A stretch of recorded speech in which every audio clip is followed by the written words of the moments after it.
大埔宏福苑5級大火仲未救熄，至今造成44死、75個人受傷，仲有200幾人失聯。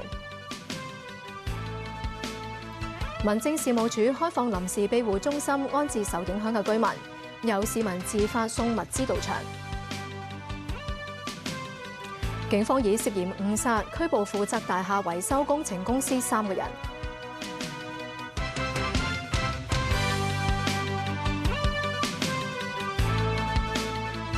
各位歡迎收睇午間新聞。大埔宏福苑5級大火，通宵燒咗20個鐘，仲未救熄。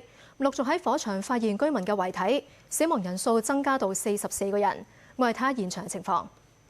消防員繼續架起雲梯向火場射水。消防處就話，起火嘅7座大廈，4座嘅火勢已經受控，其餘嘅3座仍然撲救緊。估計去到中午至到黃昏嘅時候，可以去到天台。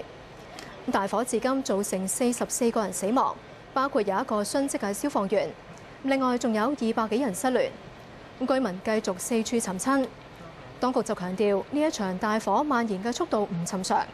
警方已經採取行動，以涉嫌誤殺拘捕負責大廈維修工程公司3個人。先睇下救火嘅進展。